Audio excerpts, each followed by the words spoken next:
اما بعد فقد قال اللہ سبحانہ وتعالی فی القرآن الحکیم بسم اللہ الرحمن الرحیم لا تبطلوا صدقاتکم بالمن والاذی صلوات علی محمد وآل محمد۔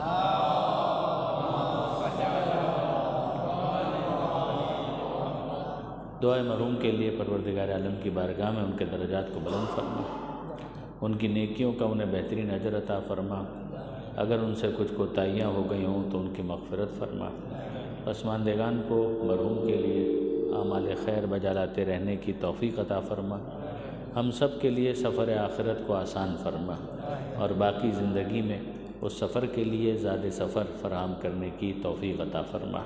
درود بھیجے گا محمد و آل محمد پر۔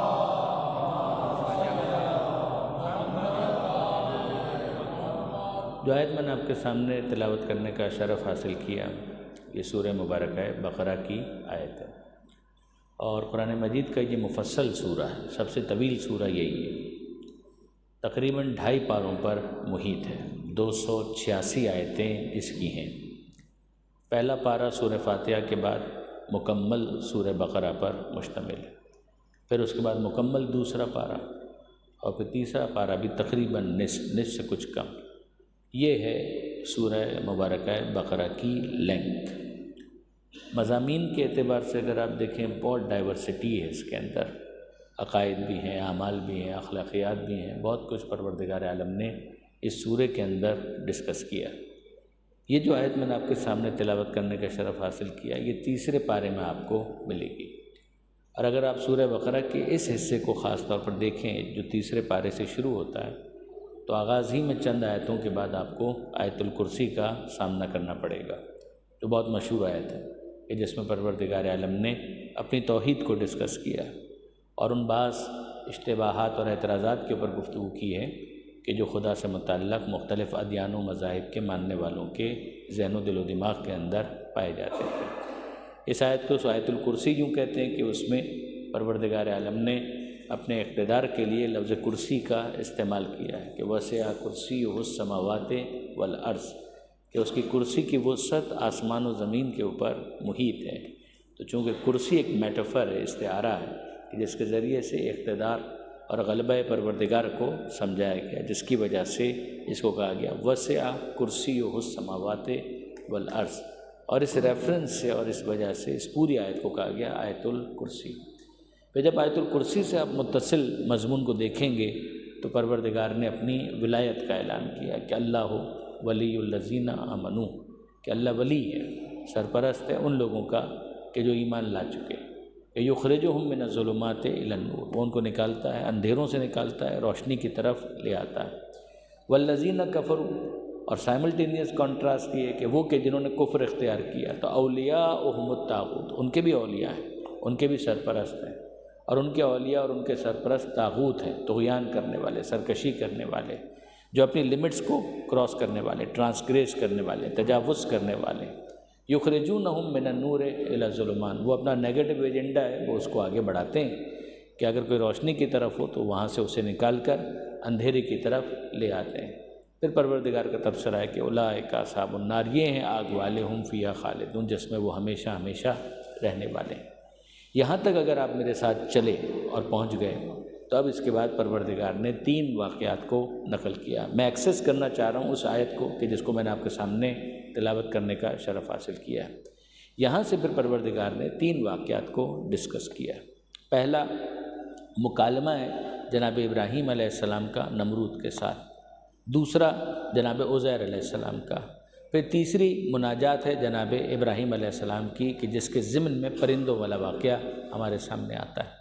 ترتیب کے ساتھ اس کو آپ دیکھیے، میں اس پر آپ کو زیادہ روکوں گا نہیں، میں نے گزارش کی، میں تو ایکسیس کرنا چاہ رہا ہوں اس آیت کو کہ جسے میں نے آپ کے سامنے تلاوت کرنے کا شرف حاصل کیا، کہ پروردگار عالم نے اپنی ولایت اور طاغوت ان دونوں کے کمپیریزن کو بیان کرنے کے بعد، اور ان کے درمیان جو ایک سائملٹینیس کانٹراسٹ ہے اس کو بیان کرنے کے بعد، جو پہلا واقعہ ڈسکس کیا ہے وہ ابراہیم علیہ السلام کا نمرود کے ساتھ مکالمہ ہے، کہ اس نے بحث کی الم تری الی الذی حاج ابراہیم ان آتاہ اللہ الملک، ملک اور اقتدار ابراہیم کو کیوں ملا اس حسد میں نمرود نے مکالمہ کیا۔ اب آپ غور کیجئے کہ تخت پر نمرود بیٹھا ہے، مگر پروردگار عالم نے ضمیر کے ذریعے سے اس بات کو سمجھایا ہے کہ یہاں پر ابراہیم علیہ السلام کے لیے ملک اور اقتدار ہے۔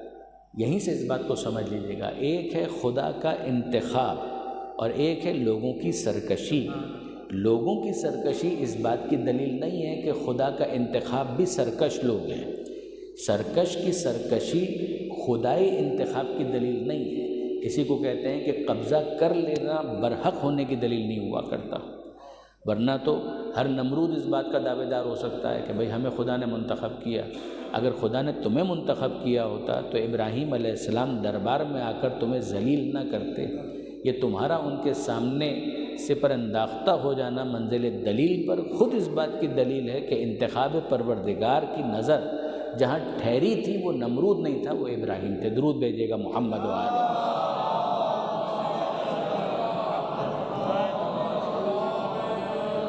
اب آپ غور فرمائیے کہ وہ مکالمہ بھی بڑا دلچسپ ہے کہ ابراہیم علیہ السلام نے کہا کہ میرا خدا وہ ہے کہ ربی الذی یحیی و یمیت، کہ میرا خدا، میرا رب وہ ہے کہ جو زندگی دیتا ہے، جو موت دیتا ہے۔ تو سامنے سے نمرود نے کیا کہا کہ انا احیی و امید، میں زندگی دیتا ہوں، میں موت دیتا ہوں۔ اب سوال یہ پیدا ہوتا ہے کہ بھئی پروردگار عالم خداوند متعال کا محیی ہونا، ممیت ہونا، یہ تو ہم اس کے تمام تر کارگزاری کے اندر ملاحظہ کرتے ہیں۔ روز بچے پیدا ہو رہے ہیں، معدوم جو ہے موجود سے تبدیل ہو رہا ہے، موجود جو ہے پھر معدوم میں تبدیل ہو رہا ہے۔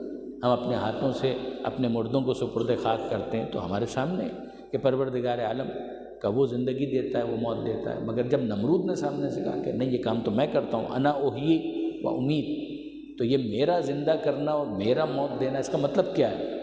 تو اس کے لیے اسے ڈیمانسٹریٹ کیا۔ یہ آپ قصص الانبیاء کے اندر آپ کو ملے گا کہ اس نے ایک بے گناہ کو لا کر قتل کر دیا اور ایک واجب القتل تھا اس کو رہا کر دیا، یعنی جس نے کئی افراد کا مرڈر کیا تھا اس کو رہا کر دیا، کہا کہ دیکھو میں نے زندگی دے دی، اور وہ کہ جو بالکل بے گناہ تھا لا کر اس کو قتل کر دیا اور کہا کہ دیکھو میں نے موت دے دی۔ اس کو کہتے ہیں مغالطہ، فالیسی کریٹ کرنا۔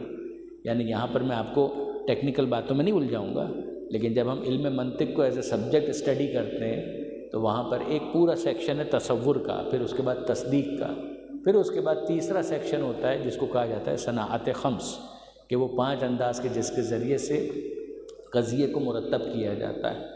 تو اس کے اندر برہان بھی ہے، اس کے اندر شعر بھی ہے، خطابت بھی ہے، جدل بھی ہے، مناظرہ بھی ہے، اسی کے اندر ایک مغالطہ بھی ہے کہ جب مغالطہ دینا ہو تو سامنے والے کو اس موضوع سے یوں ٹویسٹ کیا جاتا ہے کہ ذہن کسی اور طرف متوجہ ہو جائے۔ پروپیگنڈے کے اندر زیادہ تر یہی ہوتا ہے، یعنی اس کو اگر آپ مختلف اخباروں کے اندر پڑھنا چاہیں تو آپ کو مغالطے بہت نظر آئیں گے، بہت زیادہ نظر آئیں گے۔ اگر آپ ٹاک شوز کے اندر دیکھیں تو آپ کو مغالطے نظر آئیں گے، پریس کانفرنسز کے اندر آپ دیکھیں تو آپ کو مغالطے نظر آئیں گے۔ تو نمرود نے وہی کام کیا۔ ابراہیم جو کہہ رہے تھے وہ کیا تھا اور نمرود نے جو کہا وہ کیا تھا، اس کے آپ فرق کو محسوس کر سکتے ہیں۔ ابراہیم علیہ السلام کے کلام کی بیوٹی یہ تھی کہ انہوں نے وہاں پر الجھنے کے بجائے ایک دوسری بات بیان کر دی، اور وہ بات جو بیان کی ابراہیم علیہ السلام نے وہ کہ میرا خدا وہ ہے کہ یاتی شمس من المغرب مشرق، کہ میرا خدا وہ ہے کہ جو سورج کو مشرق سے طلوع کرتا ہے، فاتح بہا من المغرب، اگر تو خدا ہے تو ایک کام تو کر کہ سورج کو مغرب سے طلوع کر کے دکھا۔ جب ابراہیم علیہ السلام نے یہ کہا تو فبہت الذی کفر، تو جو کافر تھا وہ مبہوت ہو کر رہ گیا، یعنی اب اس کے پاس بولنے کے لیے کچھ باقی نہیں رہا، یعنی وہ اسپیچ لیس ہو گیا۔ مگر یہاں میں آپ کے ذوق سے بہت نزدیک ہو کر ایک جملہ ضرور عرض کرنا چاہوں گا کہ مجھے بتائیے کہ ابراہیم علیہ السلام کی اس منطق کے اندر ہم کو یہ سمجھ میں آیا کہ اگر سورج مشرق سے طلوع ہوتا ہے تو یہ کون کرتا ہے؟ وہ خدا، اور کسی کے خدا ہونے کا ثبوت یہ ہو سکتا ہے کہ وہ سورج کو مغرب سے طلوع کر دے۔ تو اب میں آپ سے پوچھتا ہوں کہ یاد کیجئے کہ ایک مسجد ہے آج بھی مدینہ منورہ میں، کتابوں کے اندر اس کا نام لکھا ہوا ہے مسجد رد شمس، کہ وہ جگہ کہ جہاں پر سورج کو پلٹا دیا، ڈوبنے کے بعد پلٹا دیا۔ تو وہ ڈوبتا ہوا سورج جو پلٹا تھا تو مغرب سے پلٹا تھا یا نہیں پلٹا تھا؟ وہ ڈوبتا ہوا سورج مغرب سے پلٹا تھا، اور کس کی وجہ سے پلٹا تھا؟ کہ علی کی وجہ سے پلٹا تھا۔ تو جب علی کی وجہ سے، علی کی کہنے پر، پیغمبر اکرم کے اشارے پر وہ ڈوبا ہوا سورج پلٹ آیا، تو کیا علی نے کبھی خدا ہونے کا دعویٰ کیا؟ یاد رکھیے گا خدا ایسے معجزے کو اسی کے ہاتھ پر ظاہر کرے گا جس پر اتنا اعتماد ہو کہ وہ ولی اللہ ہونے کا دعویٰ تو کرے گا، اللہ ہونے کا دعویٰ کبھی نہیں کرے گا۔ درود بھیجیے گا محمد و آل محمد۔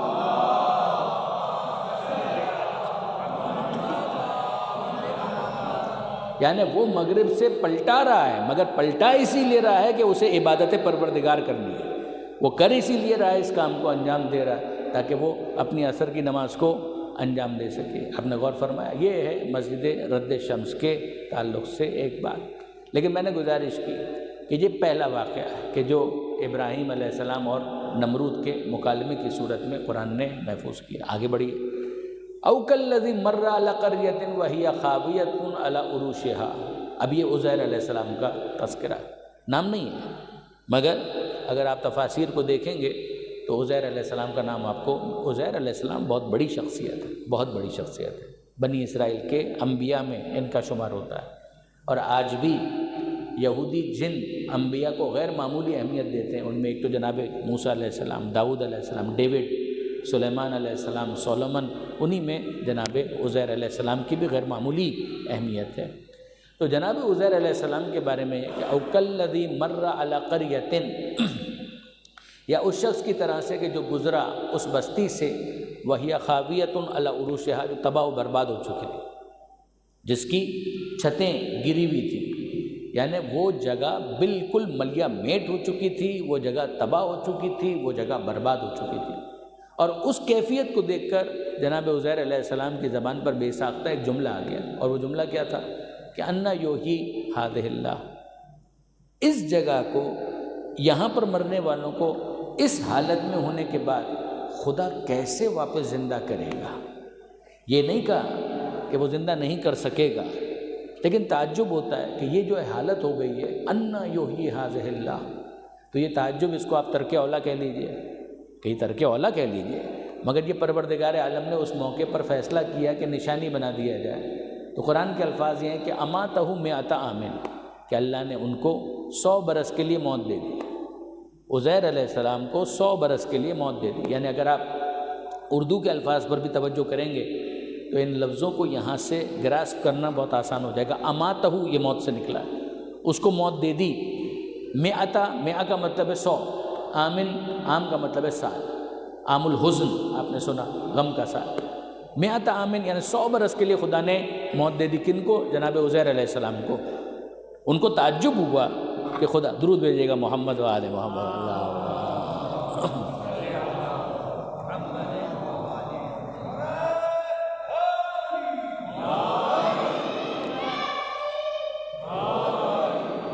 ایک مرتبہ درود بھیج دیجیے گا محمد و آل محمد۔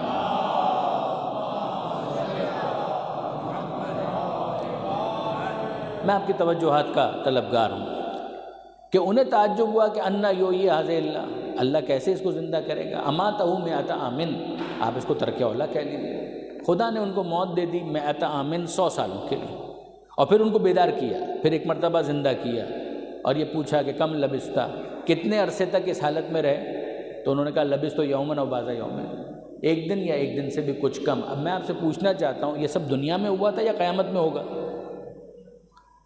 یہ قیامت کی بات ہو رہی ہے یا دنیا کی بات ہو رہی ہے؟ جواب ہے دنیا کی بات ہو رہی ہے، قیامت ابھی نہیں آئی، ابھی روز محشر نہیں سجا ہے، ابھی مردوں کو واپس سے زندہ نہیں کیا گیا۔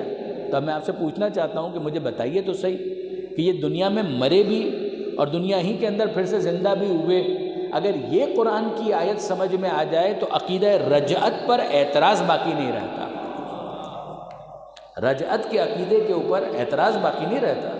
اگر کوئی کہے کیسے ہو سکتا ہے کہ قیامت کے آنے سے پہلے کوئی دنیا ہی کے اندر زندہ ہو جائے، سب کی بات نہیں کی جا رہی ہے، سب جو زندہ ہوں گے وہ تو قیامت کے میدان میں زندہ ہوں گے، مگر دنیا ہی کے اندر مرنے کے بعد پھر سے جی اٹھنا، یہ کوئی ایسی بات نہیں ہے کہ جس کا ثبوت قرآن میں نہ ملتا ہو۔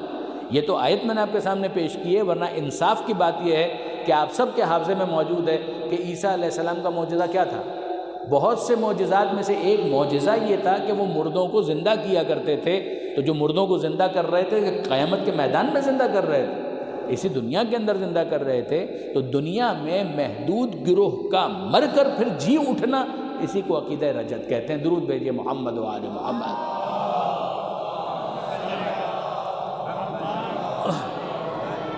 یہ میں آپ کو پورے اطمینان کے ساتھ کہہ رہا ہوں کہ جو ہمارے عقائد ہیں، میں تشیع کی بات کر رہا ہوں، 90% عقائد بڑے، جزیات کی بات نہیں کرتا، بڑے عقائد 90% آپ کو ان کا سراغ سورہ بقرہ کے اندر مل جائے گا۔ کیا توحید، کیا عدل، کیا نبوت، کیا امامت، کیا قیامت، کیا رجعت، کیا فرشتے، کیا وحی، کیا قرآن کا معجزہ ہونا، یہ تمام کی تمام تر چیزیں، ان کی بہت بڑی تعداد، ان کے آثار آپ کو ٹریسز آپ کو سورہ بقرہ کے اندر آرام سے پریشان ہونے کی ضرورت نہیں کہ ہمارے عقائد کو اگر ہم ڈھونڈنا چاہیں تو قرآن کا نہیں، قرآن کا اس کی ایک مثال آپ کے سامنے یہ جناب علیہ السلام نے تعجب ہوا تو اللہ نے 100 برس کے لیے موت دی تھی اور پھر واپس سے سوال کیا کتنا عرصہ اس عالم میں رہتے ہیں یومن ایک دن یا ایک دن کا بھی کچھ حصہ ایسا نہیں بلکہ تم 100 برس تک اسی حالت میں رہے۔ اور اب اس کے بعد بہت دلچسپ تبصرہ کہ جب عزیر علیہ السلام مدد رہتے تو سواری پڑھتے، اور جب سواری پڑھتے تو سواری پر کیا ہوتا ہے؟ عزیر علیہ السلام کو 100 برس کے لیے موت ان کو آپ کی سواری کرتے اور گلے پر سواری، ان کے ساتھ کھانا پینے کا سامان نہیں موجود تھا۔ پروردگار فرماتا ہے شرابے دیکھو تمہاری غذا ہے، تمہارا پانی ہے، لم یتسنہ، اسے کوئی نقصان نہیں ہوا، وہ نہیں سڑا، وہ اسی طریقے سے مفید تھا، اس کو ہم نے سڑنے نہیں دیا، جب کوئی بیکار ہو گیا واپس میں استفادے کی ضرورت ہوگی۔ اور پھر ذرا دیکھو تمہارا غذا وہ سڑ گیا۔ یہاں پر ہمارے کوئی بہت دلچسپ تبصرہ کیا کرتے تھے، وہ فرمایا کرتے تھے کہ 100 برس تک گدھا رسول کے پہلو میں رہا مگر گدھا نہیں رہا۔ 100 برس تک گدھا رسول کے پہلو میں رہا مگر کوئی اور نہیں بن گیا، گدھا ہی رہا۔ تو رسول کے پہلو میں ہونا گدھے کو انسان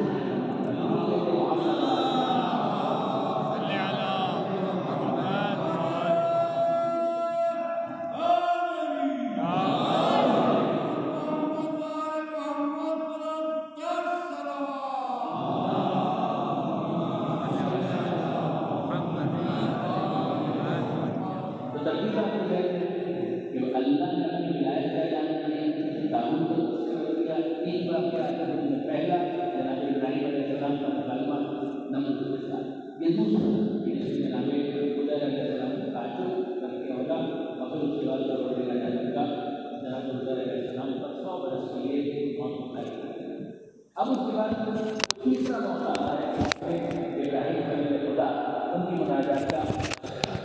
ابراہیم علیہ السلام کا بھی سوال ہے وہ حیات بعد الموت کے بارے میں، مگر وہاں پر تعجب نہیں ہے، وہاں پر ایک دعا ہے، اور وہ دعا کیا ہے؟ درود بھیجے گا محمد و آل محمد۔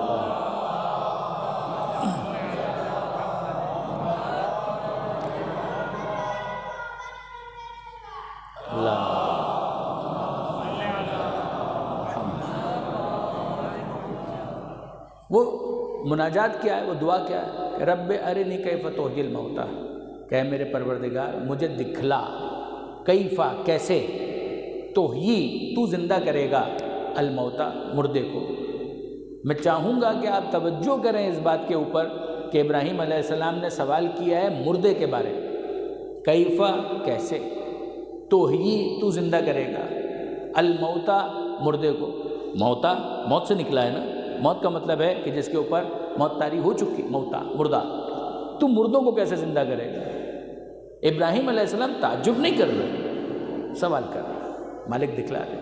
پروردگار نے سوال کیا لم تؤمن، کیا ابراہیم کا ایمان نہیں ہے؟ ابراہیم کا ایمان نہیں ہے؟ تو جناب ابراہیم علیہ السلام نے کہا بھلا کیوں نہیں، ایمان تو ہے، ولیکن لیطمئن قلبی، مگر چاہتا ہوں کہ دل بے قرار کو قرار آ جائے، چاہتا ہوں کہ دل کو ایک اطمینان، سکون، تسلی ہو جائے، کوئی نشانی اگر دیکھ لوں تو اور اچھا ہو جائے گا، آنکھوں کے سامنے ایک واقعہ، ایک مظاہرہ ہو جائے گا۔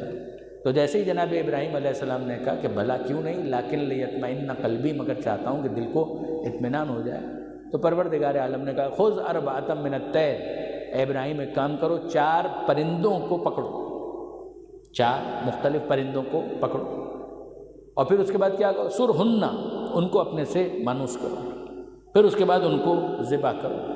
جب ذبح کرو گے تو ان کا جو گوشت ہے ان کو آپس میں مخلوط کرو۔ اب یہ مردہ ہو گئے، توجہ کیجیے، اب یہ تو مردہ ہو گئے نا۔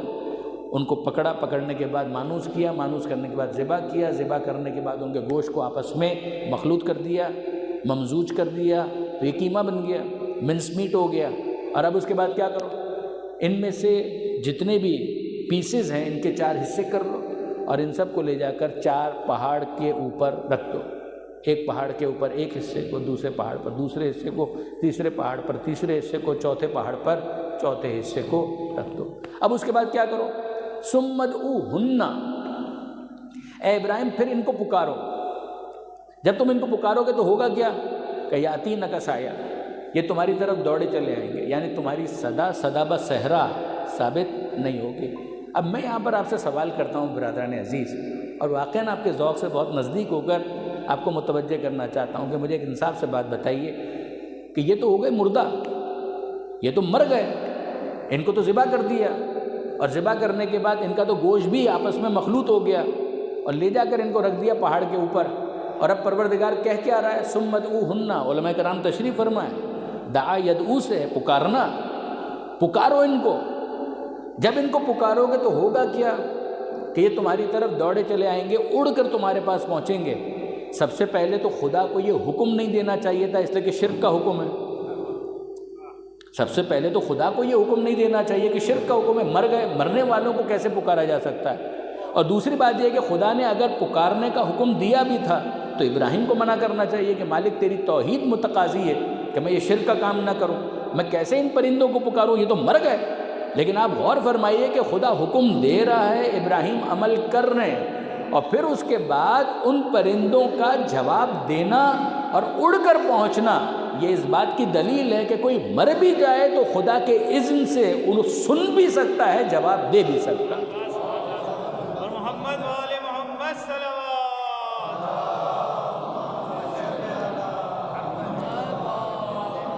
یہ میں نے خاص اس لیے گزارش کی کہ عام طور پر میری توجہ نہیں ہے، بہرحال ایک طالب علم کی حیثیت سے عرض کر رہا ہوں کہ میں نے نہیں دیکھا کہ اس آیت سے اس طرح سے استدلال کیا گیا، لیکن یہ کہ یہ آیت اس حوالے سے بہت موضوع ہے، بہت برمحل ہے کہ پروردگار عالم نے اسی بات کو سمجھانے کے لیے کہ جب ابراہیم نے کہا کیف تحیی الموتیٰ، تو کیسے مردوں کو زندہ کرے گا، ان کو باقاعدہ ذبح کر کے گوشت کو ممزوج کر کے رکھا گیا، اور اب خدا کہہ رہا ہے ان کو پکارو۔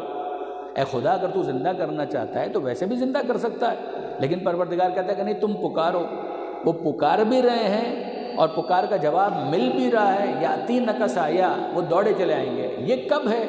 یہ تو اس صورت میں ہے کہ جب یہ مردہ تھے، بہت توجہ کیجئے گا، یہ تو اس صورت میں ہے کہ جب یہ واقعاً مردہ تھے، اس لیے کہ سوال تھا ہی یہ کہ کیف تحیی الموتیٰ، تو کیسے مردوں کو زندہ کرے گا۔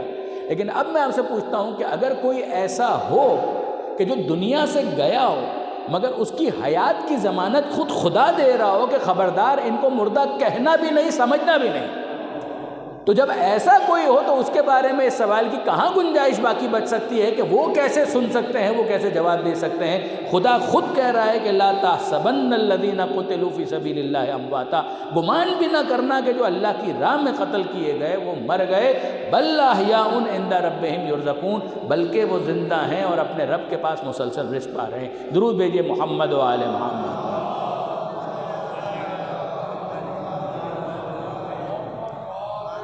تو آپ نے غور فرمایا برادران عزیز کہ یہ 3 واقعات ترتیب کے ساتھ آتے ہیں، 3 واقعات ترتیب کے ساتھ۔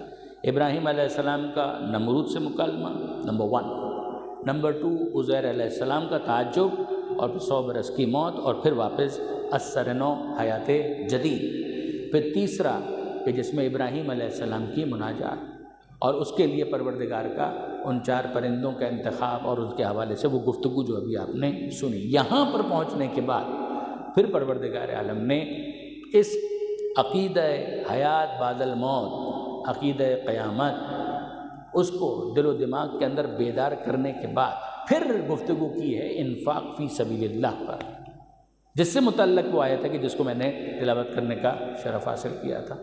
یعنی میری واقعاً خواہش ہے، ہم لوگ ایصال ثواب کے لیے یہاں پر جمع ہوئے ہیں، کیا ہی اچھا ہو، بزرگان تو واقف ہیں، مگر جو میرے نوجوان دوست ہیں، میرے بچے ہیں، اگر وہ گھر جا کر قرآن مجید کی ان آیتوں کو ترجمے کے ساتھ اپنے مطالعے میں لے کر آئیں، مباحثہ کریں، اپنے گھر والوں کے ساتھ، اپنے دوستوں کے ساتھ دیکھیں، ہو سکتا ہے کہ کوئی بات بہتر آپ کو سمجھ میں آئے۔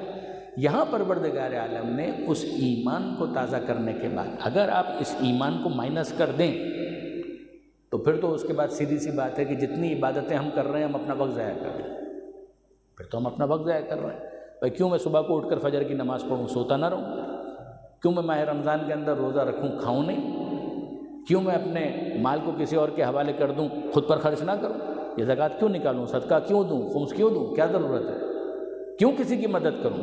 یہ سب ہوگا اسی وقت، جسٹیفائی اسی وقت ہوگا کہ جب انسان کا ایک ایمان والا تعلق ہے، اس لیے کہ ہر ایک کے ظرف میں اتنی بلندی آ ہی نہیں سکتی کہ علی کی طرح سے کہے کہ میں تیری عبادت جنت کے لالچ میں نہیں کرتا، ماں عبدتک طمعا لجنتک ولا خوفا من نارک، کہ میں نے تیری عبادت جنت کے لالچ میں نہیں کی، میں نے جہنم کے خوف سے تجھے سجدہ نہیں کیا، بل وجدتک اہلا للعبادہ فعبدتک، میں نے تو تجھے عبادت کا اہل پایا تو تیرے سامنے اپنا سر جھکا دیا۔ درود بھیجیے گا محمد و آل محمد۔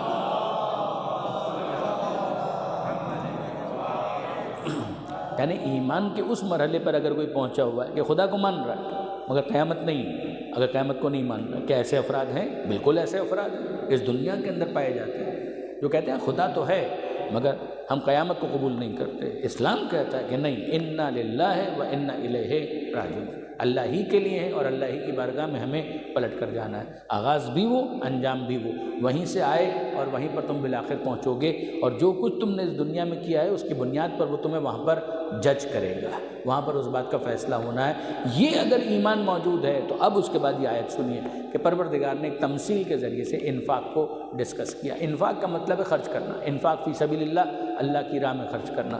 خرچ انسان کسی بھی وجہ سے کر سکتا ہے مگر اللہ کی راہ میں خرچ کرنا، مال خرچ کرنا یہ اس کا اہم ترین مصداق ہے، مگر صرف اسی کے اندر یہ محدود نہیں ہے کہ اگر مال خرچ کریں گے تبھی وہ انفاق ہوگا، جی نہیں۔ اگر ایک انسان ہے اس کے پاس کوئی تجربہ ہے اور وہ اپنے تجربے سے کسی کو کوئی مشورہ دیتا ہے، یہ بھی انفاق فی سبیل اللہ ہو سکتا ہے۔ اگر کسی کے پاس علم ہے اور وہ کسی جاہل کو زیور علم سے آراستہ کر دیتا ہے، یہ بھی انفاق فی سبیل اللہ کا ایک انداز ہو سکتا ہے۔ اگر کسی کے پاس فرض کیجئے کونسلنگ کی طاقت موجود ہے، وہ دیکھ رہا ہے کہ میاں بیوی کے درمیان جھگڑا ہو چکا ہے اور وہ اس گھر کو ٹوٹنے سے بچا سکتا ہے اور وہ کوئی اپنا وقت لگا دے، تو یقین جانیے کہ یہ بھی انفاق فی سبیل اللہ کا مصداق بنے گا۔ اگر کسی کے پاس صحت ہے اور وہ اپنا خون ڈونیٹ کر دیتا ہے تو یہ بلڈ ڈونیشن بھی جو غریب کی رگوں تک پہنچے گا، یہ بھی انفاق فی سبیل اللہ کا مصداق بن سکتا ہے۔ کوئی شک نہیں کہ انفاق فی سبیل اللہ بڑی وسعت رکھنے والا موضوع ہے، مگر اس کا اہم ترین مصداق ہے مال کو خرچ کرنا، کوئی شک نہیں، مگر اہم ترین مصداق مال کو خرچ کرنا، کہ جو تمہارے پاس خدا نے رزق حلال دیا ہے تمہارے اندر اتنا حوصلہ ہونا چاہیے کہ اسے خدا کی راہ میں خرچ کر سکو۔ اس کو کہیں گے انفاق فی سبیل اللہ۔ قرآن مجید اٹھا کر آپ دیکھ لیجئے، آغاز سے لے کر اختتام تک ہر تھوڑی دیر کے بعد، ہر دوسرے سورے کے اندر، تیسرے سورے میں 4 آیتوں کے بعد، کبھی 50 آیتوں کے بعد، کبھی 100 آیتوں کے بعد، مگر انفاق فی سبیل اللہ کا موضوع آپ کو نظر آ جائے گا۔ یہ جو انفاق فی سبیل اللہ ہے وہ ایمان کے ساتھ جڑا ہوا ہے، ورنہ فی سبیل اللہ کو کوئی مطلب ہی نہیں ہے۔ ورنہ دنیا میں اپنے آپ کو نمایاں کرنے کے لیے چیریٹی کرنا یہ تو بہت آسان کام ہے، بہت سے لوگ کیا کرتے ہیں سخی کہلوانے کے لیے، جنرس کہلوانے کے لیے، مگر جہاں پر دل میں موجود ہو قصد قربت کہ میں اپنے رب کو راضی کرنے کے لیے، میں محمد و آل محمد کی خوشنودی کے لیے، میں شہزادی کونین کو راضی کرنے کے لیے، اس لیے کہ ان سب کی خوشنودی آپس میں متصادم نہیں ہے۔ وما تشاؤون الا ان یشاء اللہ، اے آل محمد تم وہی چاہتے ہو کہ جو خدا چاہتا ہے، تو ان کو راضی کرنا ایسا ہی ہے کہ جیسے خدا کو راضی کرنا۔ درود بھیجیے محمد و آل محمد۔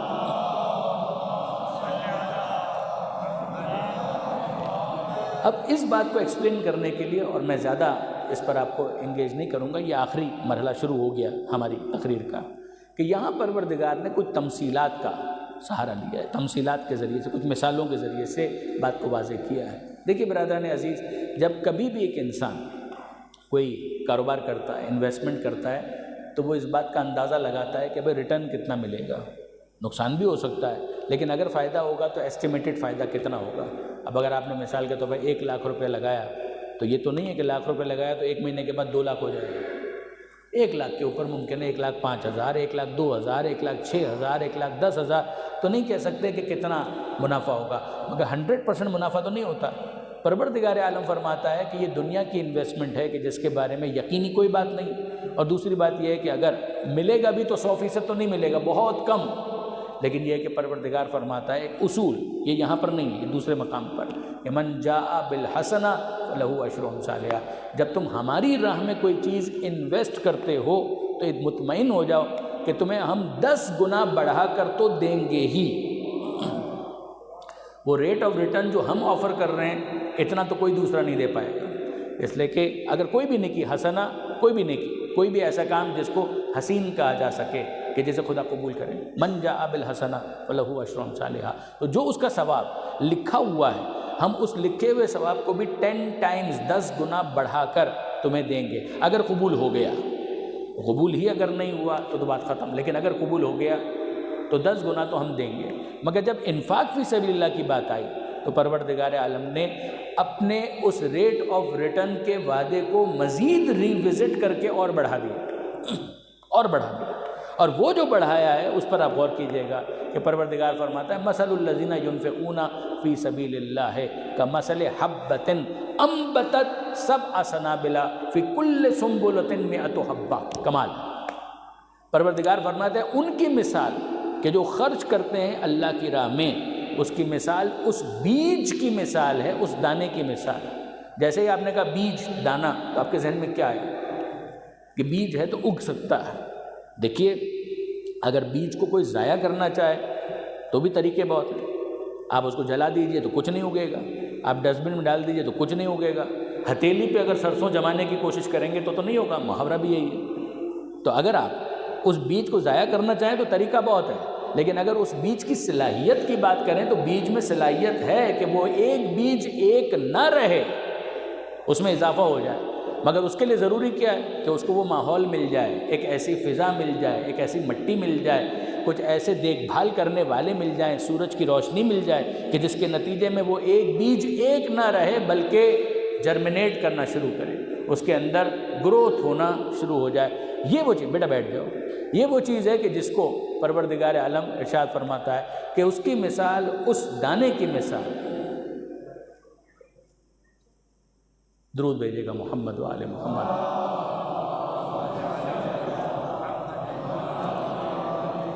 کمثل حبۃ، اس کی مثال دانے کی مثال ہے، اس کی مثال بیج کی مثال ہے، وہ بیج کہ جس کو ضائع نہیں ہونے دیا گیا۔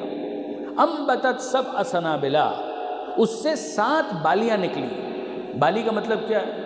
ایک تو وہ بالی ہوتی ہے جو کانوں میں پہنی جاتی ہے، وہ والی نہیں، یہ وہ بالی ہے اردو محاورے کے اعتبار سے کہ جس کے اندر پھر دانے محفوظ ہوتے ہیں۔ یعنی جب ہم دیکھتے ہیں کہ دانے تو دانے کا ہوا میں تو نہیں لٹک رہے ہیں، دانے کہیں نہ کہیں محفوظ ہوتے ہیں، وہ جس جگہ پر محفوظ ہوتے ہیں اس کو عربی کے اندر کہتے ہیں سنبل، سنبلا، اور اسی کے حوالے سے اسی کی جمع ہے سنابل۔ یہاں پر پروردگار فرماتا ہے فی کل سنبلۃ مئۃ حبۃ، پہلے تو 7 بالیاں نکلی اس ایک بیج سے، اور ہر بالی کے اندر کتنے دانے ہیں؟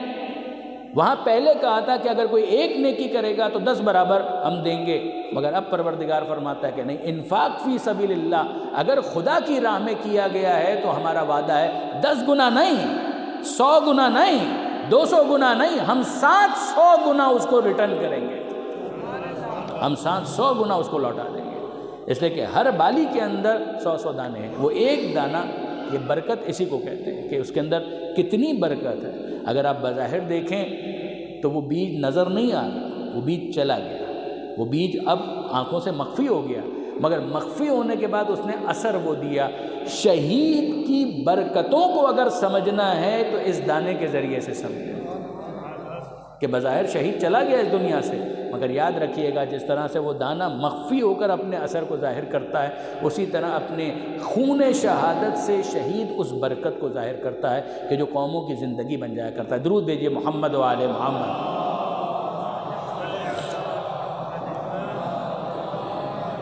تو آپ نے غور فرمایا کہ یہاں پروردگار عالم نے اس بات کو ہائی لائٹ کیا کہ اس کا نتیجہ 700 گنا، اور اتنا نہیں کہ 700 گنا کے بعد اس کو ختم کر دیا، نہیں، واللہ یضاعف لمن یشاء، اللہ، بیٹا یہ بچوں کو تھوڑا سا اگر بٹھا دیں تو بڑی نعمت ہوگی۔ درود بھیجیے محمد و آل محمد۔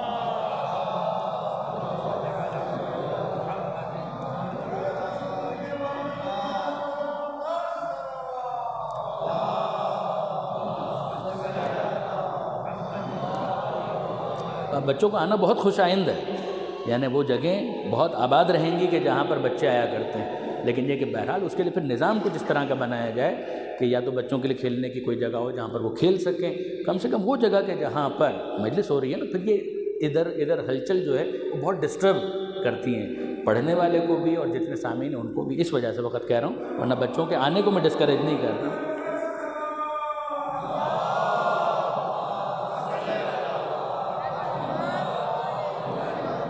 واللہ یضاعف لمن یشاء، اور اللہ جس کے لیے چاہتا ہے مزید اضافہ کرتا چلا جاتا ہے، یعنی یہاں پر 700 گنا پر بھی بات کو ختم نہیں کیا گیا۔ پروردگار فرماتا ہے اگر تم خلوص کی دولت کو بڑھاتے جاؤ گے ہم اثر کو زیادہ کرتے چلے جائیں گے، یہ تمہیں کرنا ہے وہ ہم کریں گے، آپ نے غور فرمایا۔ اور وہ چیز کہ جس کو پروردگار شرط کے طور پر بیان کرتا ہے وہ یہ ہے کہ یہ نہ ہو لا تبطلوا صدقاتکم بالمن والاذی، کہ دیکھو جو تم نے صدقہ خدا کی راہ میں دیا ہے اسے احسان جتا کر یا اذیت پہنچا کر ضائع مت کرو، یہ نہ ہو کہ تم اپنے صدقے کو احسان جتا کر یا اذیت پہنچا کر ضائع کر دو، یہ مت کرو۔ ہم نہ ہوتے تو تمہاری حیثیت کیا تھی، پڑے ہوتے کسی جھونپڑی کے اندر، آج جو تم ڈاکٹر بن کے گھوم رہے ہو تو ہم نے تم پر یہ احسان کیا تھا کہ ہم نے تم پر اتنا خرچ کیا تھا، یہ جملے نہیں، یہ جملے وہ ہیں کہ جو اس صدقے کو ضائع کرنے کے مترادف ہیں، اس احسان کو، اس انفاق فی سبیل اللہ کو ضائع کرنے کے مترادف ہیں۔ یہاں پروردگار عالم فرماتا ہے کہ قول معروف و مغفرۃ خیر من صدقۃ یتبعها اذى، کہ اگر اچھی بات کر کے اس کو ٹال دیتے اور اگر وہ کوئی کڑوی بات کہتا تم اسے نظر انداز کر کے معاف کر دیتے، یہ بہتر ہوتا اس صدقے سے کہ جس کو دینے کے بعد تم اذیت پہنچاؤ، اس سے بہتر تھا کہ تم نہ دیتے۔ تم نے دیا صدقہ، ایسا نہیں کہ تم نے نہیں دیا، مگر تم نے احسان جتا کر اور اذیت پہنچا کر اپنے ہی صدقے پر خود کش حملہ کر دیا، سوسائیڈل بوم اٹیک کر دیا اپنے ہی صدقے پر، اپنے ہی انفاق فی سبیل اللہ پر جو تھا، لیکن یہ کہ تم نے اس کو انڈو کر دیا، اس کو انویلڈ کر دیا، اس کو باطل کر دیا۔ کیوں؟ اس لیے کہ جب تم نے احسان جتایا تو اس کا مطلب یہ ہے کہ تم نے اپنے معاملے کو خدا کے ساتھ تو نہیں رکھا، خدا کے لیے اگر تھا تو وہ تمہارا شکریہ ادا کرے نہ کرے، وہ تمہارے لیے اچھے کلمات کہے نہ کہے، تمہیں تو وہ کام خدا کے لیے کرنا تھا، تمہارے ظرف کے اندر اتنی بلندی ہونی چاہیے۔ کیا میں یہ کہنا چاہ رہا ہوں کہ جس کے اوپر احسان کیا جائے اسے بدتمیز ہونا چاہیے؟ کیا میں یہ کہنا چاہ رہا ہوں کہ جس پر احسان کیا جائے اسے شکر گزار نہیں ہونا چاہیے؟ میں نے یہ نہیں کہا برادران عزیز، میں تو صرف اپنی ذمہ داریوں کو سمجھنے کی دعوت دے رہا ہوں۔ ایک ذمہ داری اس کی ہے کہ جس کے ساتھ نیکی کی گئی، ایک وہ ہے کہ جو نیکی کر رہا ہے، جس کے ساتھ نیکی کی گئی اس کی ذمہ داری ہے کہ وہ اپنے محسن کا شکریہ ادا کرے۔ یہی بات سمجھانے کے لیے معصوم نے ارشاد فرمایا کہ من لم یشکر المخلوق لم یشکر الخالق، ارے جو مخلوق کا شکریہ ادا نہیں کر سکتا وہ خالق کا شکریہ کیا خاک ادا کرے گا؟ جس کو اتنی توفیق نہیں ہو رہی کہ جو اس کا محسن ہے وہ اس کا شکریہ ادا کرے تو وہ خالق کا شکریہ کیا ادا کرے گا؟ غور فرمایا آپ نے، میں یہ نہیں کہہ رہا کہ جس پر احسان کیا گیا ہے اس شخص کو احسان فراموش ہونا چاہیے، اس کو شکر گزار ہونا چاہیے، اسے اپنے محسن کا ذکر خیر کے طور پر کرنا چاہیے، مگر جو محسن ہے، جو نیکی کرنے والا ہے، اس کے ظرف میں اتنی بلندی ہونی چاہیے کہ وہ کسی عوض کا طلبگار نہ ہو۔ یہ وہ چیز ہے کہ جہاں پر آل محمد ہمارے لیے رول ماڈل بنتے ہیں، جو سورہ دہر کے اندر آیت ہے کہ یطعمون الطعام علی حبہ مسکینا و یتیما و اسیرا، یہ آل محمد وہ ہیں، زہرا کا گھرانہ وہ ہے کہ جو مسکین کو، یتیم کو، اسیر کو کھلاتے ہیں، مگر کیوں کھلاتے ہیں؟ اللہ کی محبت میں کھلاتے ہیں۔ انما نطعمکم لوجہ اللہ، ہم نے تم کو کھلایا تو اللہ کی خاطر کھلایا، لا نرید منکم جزاء ولا شکورا، نہ ہم تم سے جزا کے طلبگار ہیں، جزا تو بہت دور کی بات ہے، ہم تو تم سے شکریہ کے بھی طلبگار نہیں۔ ان کے ظرف میں اتنی بلندی ہونی چاہیے، جس پر احسان کیا ہے اسے احسان فراموش نہیں ہونا چاہیے، مگر جو احسان کرنے والا ہے اس کے ظرف میں اتنی بلندی ہو، اپنے ایمان کو وہ اتنا قوی کرے کہ میرا خدا تو جانتا ہے، میرا خدا تو دیکھ رہا ہے، اس کی خاطر میں نے اس کام کو انجام دیا۔ آپ نے غور فرمایا برادران عزیز، یہ موقع ہے کہ میں آپ کے سامنے امیر المومنین علی ابن ابی طالب علیہ الصلوۃ والسلام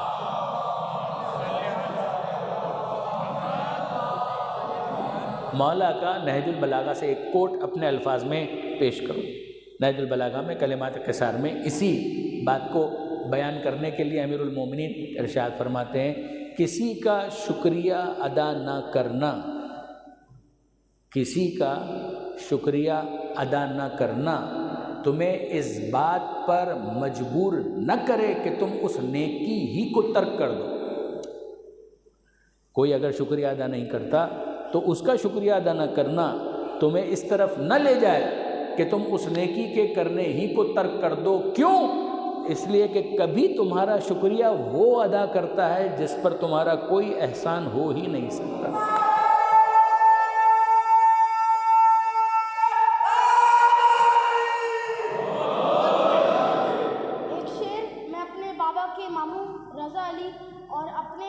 دادا کو ہدیہ کرنا چاہتا ہوں، اجازت۔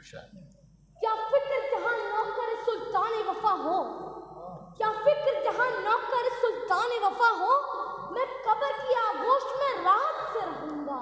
محشر کی تپش مجھ کو پریشان نہ کرے گی کہ میں پرچم عباس کے سائے میں رہوں گا۔ نعرہ حیدری۔ درود بھیجیے محمد و آل محمد۔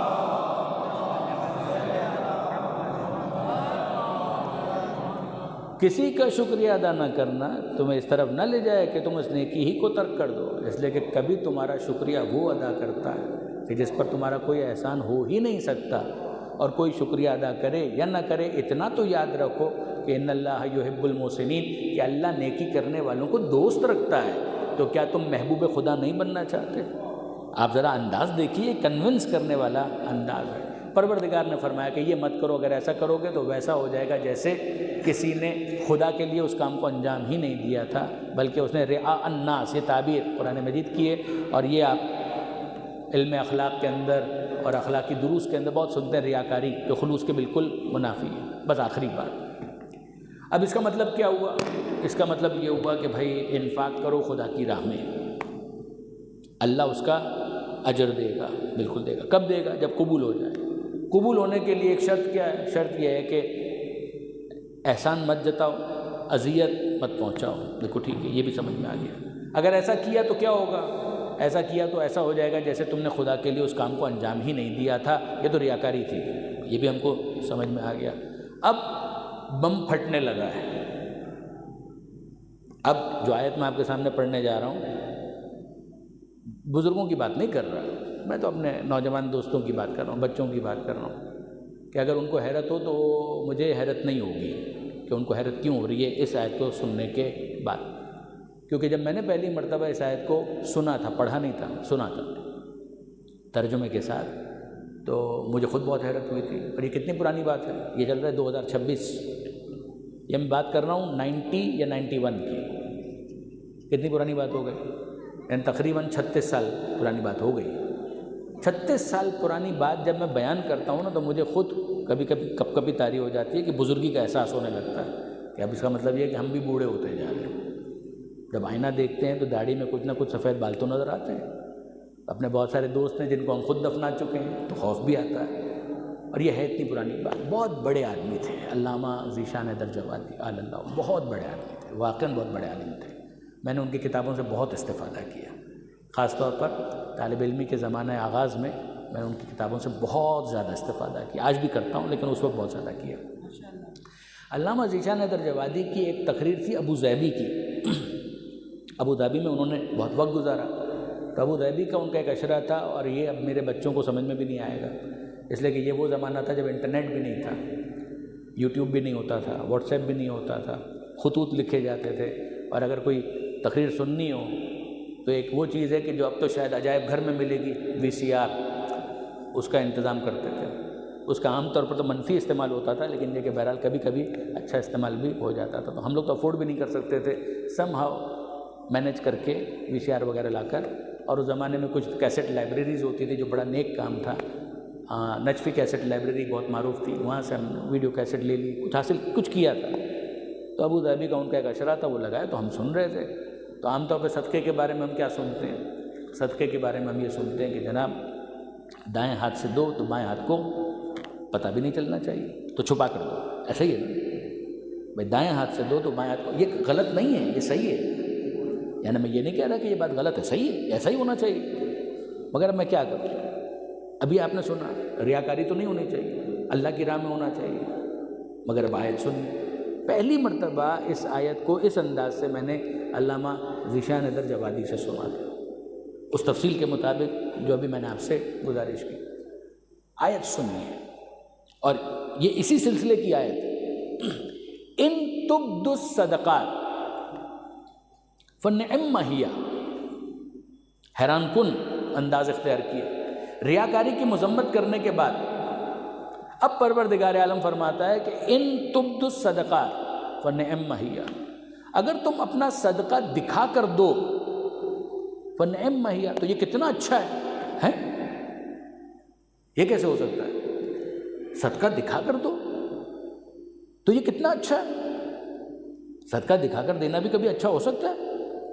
صدقہ تو چھپا کر دینا چاہیے، وہ آگے آئی بات، وَإِن تُخْفُوهَا وَتُؤْتُوهَا الْفُقَرَاءَ فَهُوَ خَيْرٌ لَكُمْ، اور اگر تم اس کو چھپا دو اور فقراء کو پہنچا دو، یہ بھی اچھا ہے، یہ بھی بہتر ہے۔ لیکن یہ ہے کہ پہلے کہا کہ ان تبدوا الصدقات، اگر تم اپنے صدقات کو دکھا کر دو فنعم ہی، تو یہ کتنا اچھا ہے۔ پھر فرمایا کہ اگر چھپاؤ اور فقراء تک پہنچا دو یہ بھی بہتر ہے، لیکن یہ کہ وہ اپنی جگہ پر۔ دوسری جگہ پروردگار فرما رہا ہے سرًا وعلانیہ، سر کہتے ہیں چھپا کر، راز، علانیہ اعلان کر کے، تو کمال ہے۔ کبھی پروردگار کہہ رہا ہے ان تبدوا الصدقات، کبھی کہہ رہا ہے علانیہ۔ یہ علانیہ تو اردو میں بھی استعمال ہوتا ہے، اعلان کر کے۔ ان دو چیزوں کے درمیان آپ ریکنسائل کیسے کرتے ہیں؟ ان دونوں کو آپ کیسے ایک جگہ پر جمع کر پائیں گے؟ ریکنسائل کیسے کریں؟ ایک طرف پروردگار کہہ رہا ہے ریاکاری نہیں ہونی چاہیے، اللہ کی خاطر ہونا چاہیے، بالکل صحیح بات ہے۔ ہم ڈر گئے کہ جناب یہ کام تو ہمیشہ چھپ کر ہی ہونا چاہیے۔ پروردگار فرماتا ہے کہ نہیں، اگر صدقات کو دکھا کر اگر انجام دو کتنا اچھا ہے، چھپا کر دو وہ بھی اچھا ہے، لیکن یہ کہ دکھا کر دو کتنا اچھا ہے۔ نعم ہی، عربی گرامر کے اعتبار سے نحو میں یہ مثالیں دی جاتی ہیں۔ تو یہ کیا ہو گیا؟ ان دونوں کو ریکنسائل ہم کیسے کریں؟ اب یہاں اس بات کو سمجھانے کے لیے میں آپ کے سامنے عرض کروں گا، ایک ہے عمل، ایک ہے نیت۔ برادران عزیز، عمل ہے صدقہ دینا، نیت ہے قربتاً الی اللہ، خدا کے لیے۔ نیت دل کے ارادے کا نام ہے، اس کو آپ اس کی ان ڈائمنشنز کے ساتھ کنفیوز مت کریں۔ میں مثال آپ کو دوں، مجھے بتائیے صدقے کو تو جانے دیجیے، نماز پڑھنا یہ تو اللہ کے لیے ہے، کسی اور کے لیے تو نہیں ہے۔ نماز اللہ کے لیے ہے، کسی اور کے لیے تو نہیں ہے۔ ایک بات بتائیے، وہ نماز جو آپ گھر میں پڑھتے ہیں، آپ نے پڑھ لی، ثواب ہے یا نہیں ہے؟ نماز پڑھی اللہ کے لیے پڑھی، ثواب ہے یا نہیں؟ مسجد میں آ کر پڑھی، ثواب ہے یا نہیں ہے؟ زیادہ ہے یا کم ہے؟ کیوں زیادہ ہے؟ نہیں ہونا چاہیے، اس لیے کہ گھر میں جب نماز پڑھیں گے تو کوئی دیکھنے والا نہیں ہوگا، مسجد میں آئیں گے تو لوگ آ رہے ہیں جا رہے ہیں، وہ دیکھ رہے ہیں، تو جب آپ دوسروں کے سامنے اس نماز کو پڑھ رہے ہیں تو ثواب تو نہیں ملنا چاہیے، ملنا ہی نہیں چاہیے۔ زیادہ کیسے ہو گیا؟ زیادہ کیسے ہو گیا؟ تو آپ کہیں گے نہیں مولانا، آپ تو فقط یہ دیکھ رہے ہیں کہ میں نے کہاں پر نماز پڑھی، آپ یہ کیوں نہیں دیکھ رہے کہ میں نے کس کے لیے نماز پڑھی؟ تو اس کا مطلب یہ ہے کہ کسی کے سامنے نماز پڑھنا اور ہوتا ہے، کسی کے لیے نماز پڑھنا اور ہوتا ہے۔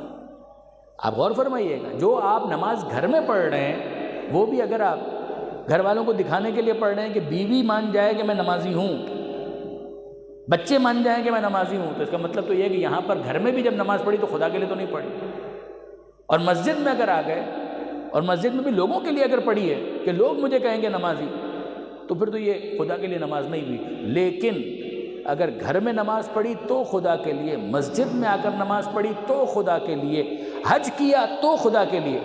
آپ مجھے بتائیے، جب حج کے لیے کوئی جاتا ہے تو احرام بھی پہن کر جاتا ہے، تو سب کو بتا رہا ہے کہ میں حج کرنے جا رہا ہوں، تو اس کا مطلب یہ ہے کہ اس کا تو کوئی ثواب نہیں ہونا چاہیے؟ نہیں، آپ نے اس کا مطلب یہ ہے کہ غلط سمجھا کہ ثواب کا تعلق اس بات سے ہے کہ لوگوں کے سامنے ہوا وہ عمل یا سامنے نہیں ہوا۔ ثواب کا تعلق اس سے نہیں ہے، عمل صحیح ہو اور خدا کے لیے ہو۔ اب اگر خدا چاہے کہ چھپ کر ہو تو چھپ کر کرو، اگر خدا چاہے علانن ہو تو علانیہ سب کے سامنے انجام دو، ثواب اس وقت بڑھے گا جب اس طرح سے ہو جس طرح سے خدا چاہتا ہے۔ اور محمد و آل محمد بلندر صلوات۔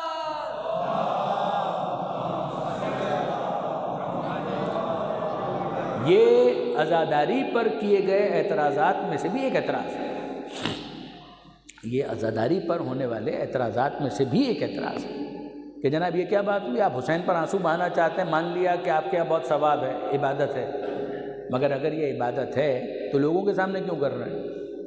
لوگوں کے سامنے کیوں کر رہے ہیں؟ بھائی آپ کو تو اس عبادت کو جلوس کی صورت میں سڑک پر کرنے کی ضرورت ہی نہیں، اذا خانے میں کریں، بلکہ اذا خانے میں بھی کرنے کی ضرورت نہیں ہے، گھر میں کریں، بلکہ گھر میں بھی مجلس برپا کرنے کی ضرورت نہیں ہے، گھر ہی کے اندر بیٹھیے، کوئی نوحہ سن لیجئے، کوئی نوحہ پڑھ لیجئے، یوٹیوب کے اوپر سب اویلیبل ہے، آنسو بہا لیجئے، عبادت تو ہو جائے گی۔ ہم نے کہا بالکل عبادت ہو جائے گی، ہمیں اسے انکار نہیں ہے، مگر آپ کو کس نے کہا کہ ہر عبادت اسی طرح سے ہوتی ہے کہ اسے چھپ کر انجام دیا جائے؟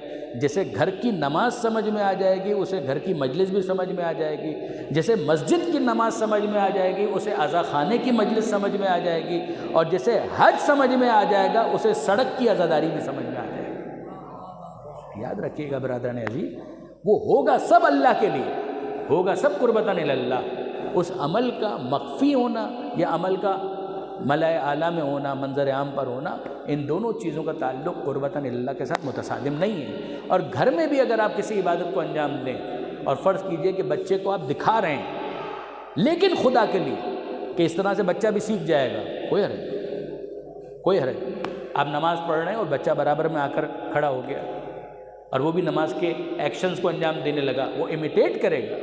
بچہ فطرتاً نقال ہوتا ہے، وہ اسی طریقے سے نقل کرنا شروع کر دیتا ہے، آپ اس کو بھگا دیں، آپ کہیں ریاکاری ہو رہی ہے، ریاکاری ہو رہی ہے، اس کا مطلب یہ ہے کہ تربیت کے بنیادی اصول کو ہم نے نہیں سمجھا۔ آپ جب وضو کریں گے تو بیسن میں کھڑے ہو کر آپ وضو کر رہے ہیں، بچہ بھی برابر میں آ کر کھڑا ہو جائے گا، آپ کہیں ریاکاری ہو رہی ہے، دور ہٹ جاؤ، دور ہٹ جاؤ، نہیں، اس کا مطلب یہ ہے کہ آپ تربیت کے اصول سے واقف نہیں ہیں۔ وہ بچہ دیکھ رہا ہے اور اسی طریقے سے دیکھ دیکھ کر وہ وضو کرنا سیکھ جائے گا۔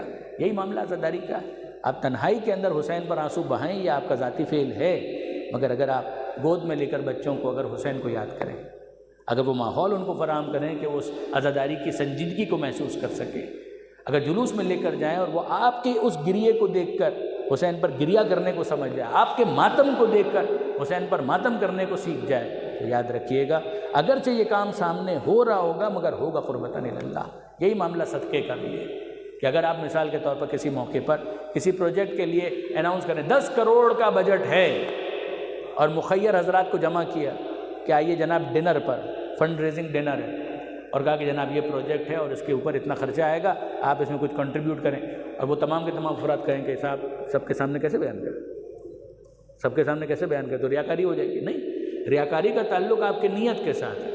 اگر آپ سب کے سامنے یوں اعلان کرنا چاہتے ہیں کہ اس کے ذریعے سے دوسروں میں شوق پیدا ہو، رغبت پیدا ہو، کوئی حرج نہیں۔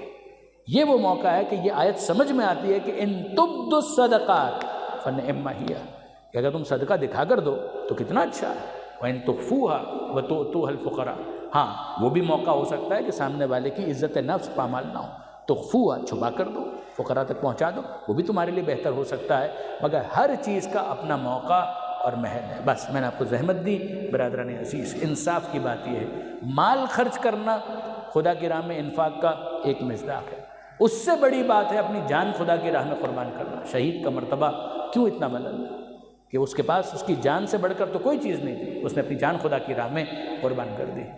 اپنی جان خدا کی راہ میں قربان کرنا بہت بڑا مرتبہ ہے، مگر عزیزوں اپنی اولاد کو خدا کی راہ میں قربان کرنا یہ اس سے بھی بڑھ کر ہے، جہاں اگر اپنے جگر کے ٹکڑوں کو کوئی خدا کی راہ میں قربان کرے۔ ہمارا سلام ہو جناب زینب پر، ہمارا سلام ہو ثانیہ زہرا پر، ہمارا سلام ہو عقیلہ بنی ہاشم پر، ہمارا سلام ہو اس بی بی پر کہ جس نے اپنی نسل کو قربان کر دیا حسین ابن علی پر۔ اور یہ وصیت تھی جناب عبداللہ ابن جعفر طیار کی۔ ابتدا سے اون و محمد ہمراہ نہیں تھے، جب مکہ سے نکل رہے تھے حسین ابن علی اور حرم کی حدود سے باہر آئے، آپ میں سے وہ احباب کے جنہوں نے مکہ کی زیارت کی ہے وہ جانتے ہیں کہ حرم کی حدود کہ جس کا ایک خاص احترام ہے، حسین کہا کرتے تھے مجھے معلوم ہے کہ مجھے شہید کیا جائے گا، پسند کرتا ہوں کہ حدود حرم میں میرا خون نہ بہایا جائے، ایک بالش باہر، اگر مجھے حدود حرم سے قتل کیا جائے یہ مجھے زیادہ پسند ہے۔ جب حرم کی حدود سے باہر آ گئے، تنعیم کے علاقے سے کچھ آگے، تو وہاں پر قافلے کو ٹھہرا دیا کہ مجھے انتظار ہے، اور کچھ دیر کے بعد جب مٹی اور گرد و غبار کے اڑنے کا منظر نظر آیا محسوس ہو رہا ہے کہ سامنے سے کچھ افراد ہیں کہ جو آ رہے ہیں۔ عبداللہ ابن جعفر طیار بیمار ہیں، کربلا تک حسین کے ساتھ شریک سفر نہیں ہو پائے، مگر وہاں پر پہنچنے کے بعد عبداللہ ابن جعفر طیار جناب زینب کے شوہر، مولا کے بھتیجے، امام حسین کے فرسٹ کزن بھی ہیں اور امام حسین کے بہنوئی بھی ہیں۔ رسمی سلام علیک کے بعد عبداللہ کہتے ہیں حسین کیا اجازت ہے کہ میں اپنی زوجہ زینب سے کچھ باتیں کر لوں؟ امام حسین مسکرائے، عبداللہ زینب آپ کی زوجہ ہیں، میری اجازت کی کوئی ضرورت نہیں ہے۔ عبداللہ پوچھتے ہیں کہ حسین زینب کہاں ہیں؟ اس محمل میں تشریف فرمائیں۔ عبداللہ آہستہ آہستہ اس محمل سے قریب ہوئے۔ جناب زینب کو اطلاع مل چکی ہے کہ میرا شوہر ملاقات کے لیے آ رہا ہے۔ دل میں خیال آ رہا ہے کہ ایسا تو نہیں ہے کہ عبداللہ واپس مدینے چلنے کے لیے حکم دے دیں۔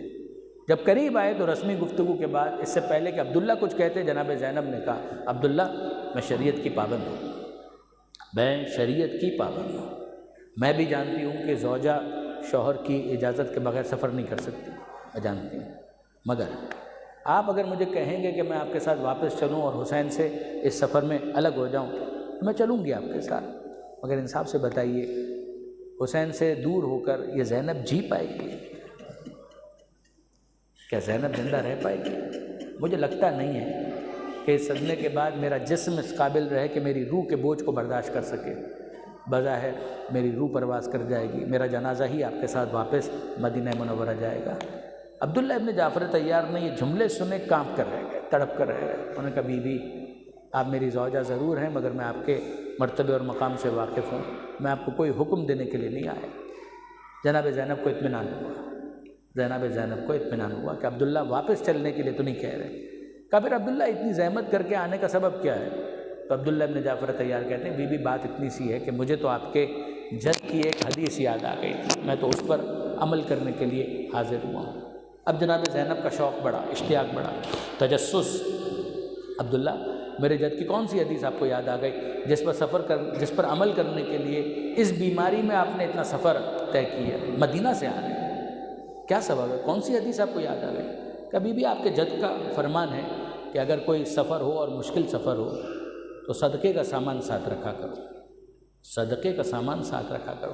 اتنا مشکل سفر آپ کو درپیش ہے، صدقے کا سامان تو آپ مدینے میں بھول گئی، میں تو بس صدقے کا سامان آپ کے حوالے کرنے کے لیے حاضر ہوا ہوں۔ جناب زینب فرماتی ہیں عبداللہ صدقے کا کون سا سامان ہے کہ جو میں مدینے میں بھول گئی؟ اور عبداللہ نے کہا بی بی یون محمد، یہ صدقے کا سامان ہی تو ہے۔